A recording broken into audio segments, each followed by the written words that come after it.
안녕하세요. 보험금 팔례방입니다.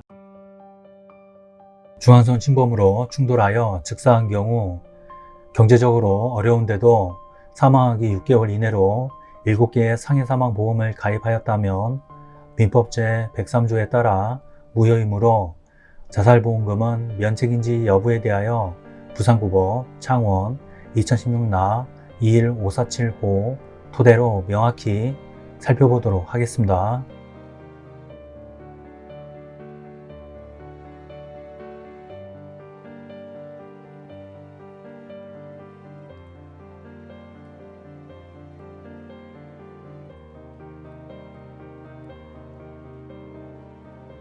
기초사실 망인은 2014년 8월 25일 17시 40분경 스트렉스 차량을 운전 중 중앙선을 넘어 반대차로를 진행하다가 마침 반대차로를 진행하던 메가트럭 화물 차량과 충돌하여 즉사하였습니다. 재판부의 판단.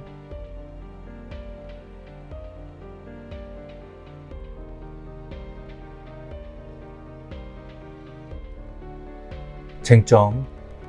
이 사건 사고가 민법 제103조에 따라 무효이며 고의적인 사고에 해당하는지 여부. 원고 A 또는 망인은 보험사고를 가정하여 보험금을 부정하게 취득할 목적으로 이 사건 보험계약을 체결하였다고 봄이 타당하므로 이 사건 각 보험계약은 선량한 풍속, 기타 사회질서에 반하는 것으로서 민법 제103조에 따라 무효이고, 설령 그렇지 않다고 하더라도 이 사건 보험계약의 피보험자인 망인이 보험금 수령을 목적으로 고의로 이 사건 사고를 발생시켰으므로 피고는 이 사건 보험계약에 따른 보험금액을 지급할 책임이 없습니다. 상세한 이유는 다음과 같습니다. 1. 망인의 직업과 재산 상태. 망인이 요식업체 3개를 운영하였지만 고액의 세액을 체납하고 있었고 신용등급이 최하 등급이었습니다. 이러한 점에 비추어 보면 망인은 실질적으로 경제적 자력이 없었거나 매우 부족하여 이 사건 보험계약 체결 당시 재정적으로 상당한 어려움을 겪고 있었고 심리적 압박도 매우 컸을 것으로 보입니다. 2. 다수 보험계약 체결의 시기와 경위. 망인은 이 사건 사고 사망하기 전 6개월 이내에 이 사건 보험계약을 포함하여 총 7건의 보험계약을 집중적으로 체결하였습니다.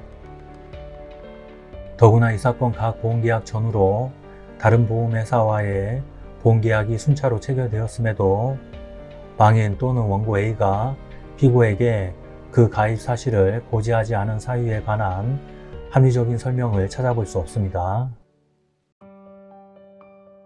따라서 달리 이와 같이 단기간 내 7건의 보험계약을 체결하여야 했던 특별한 사정이 보이지 않습니다. 3. 보험계약의 규모와 성질. 망인이 사망할 경우 이 사건 보험계약에 따른 보험금은 합계 8억 4천만 원이고 이 사건 사고로부터 6개월 이내에 체결된 7건의 보험계약에 따른 상해사망 보험금은 합계 23억 원입니다. 더구나 망인 또는 원고 A가 이 사건 보험계약에 따라 지급하는 보험료는 월 약 17만 원이고 7건의 보험계약에 따라 지급해야 하는 보험료는 월 약 260만 원입니다.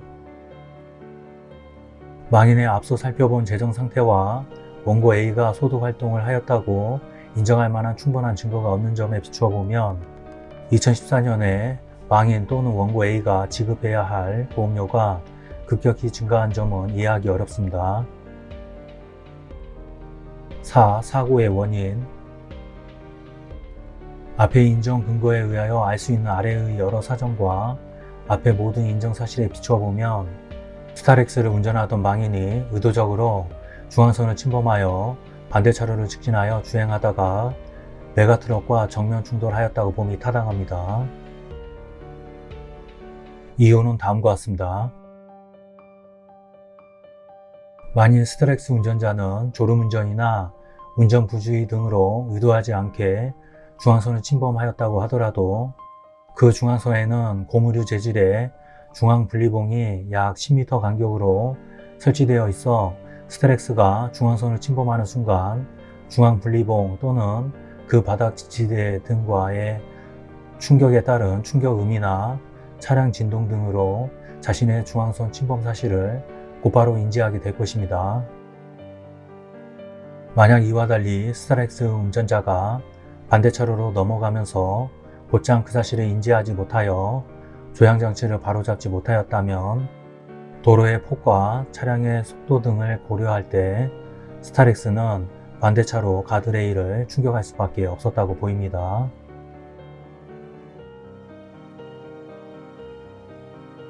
정면 충돌에서 스타렉스는 반대차로에서 메가트럭에 대하여 12시 방향 쪽으로 진행하다가 자신의 운전석 쪽으로 메가트럭의 운전석 쪽을 정면, 즉 상호 12시 방향 쪽으로 충돌하였습니다. 이 사실은 스타렉스 운전자인 망인이 사고 직전에 자신의 진행차로로 급하게 복귀하기 위하여 조향장치를 우측으로 급하게 틀거나 운전석 부분에 정면 충돌을 피하기 위하여 조향장치를 왼쪽으로 급하게 틀어 조수석 부분끼리 충돌하게 함으로써 피해를 줄이고자 하는 조향장치 조작 등을 전혀 하지 않았다는 것을 의미합니다. 이러한 사정 등에 비추어 보면 망인이 의도하지 않게 중앙선을 침범하였다가 진행차로로 복귀하던 중 이 사건 사고가 발생하였다거나 자신의 선한 차량을 추월하기 위하여 중앙선을 침범하였다가 다시 주행차로로 복귀하려던 상태에서 사고가 발생하였을 가능성은 매우 낮습니다. 메가트럭 운전자 G는 사고 발생 직후부터 이 법정에 이르기까지 스타렉스가 중앙선을 넘어와 자신의 방향으로 정면으로 운전해 왔다고 진술하였습니다. G의 진술은 전체적으로 일관되고 구체적인 것으로 보이고 객관적인 증거와 이 사건 사고의 목격자의 진술과도 일치한다는 점에서 신빙성이 있습니다. 5. 망인의 자살 동기. 망인이 주변 사람들에게 아무런 유서나 죽음을 암시하는 메시지를 남기지 않았고 이 사건 사고 이전까지 비교적 일상생활을 영위하였던 것으로 보이기는 합니다. 그러나 망인이 위에서 본 바와 같이 지속적으로 상당한 경제적인 어려움을 겪고 있었던 것으로 보이는 점, 망인이 보험금을 염두에 두고 자살하였다고 볼 수 있을 만큼 망인의 사망 시 보험금이 지급되는 보험계약이 다수 체결되었고 보험금의 액수가 고액인 점 등에 비추어 보면 망인에게 자살의 동기는 충분히 있다고 보입니다. 6. 그 밖의 원고들 주장.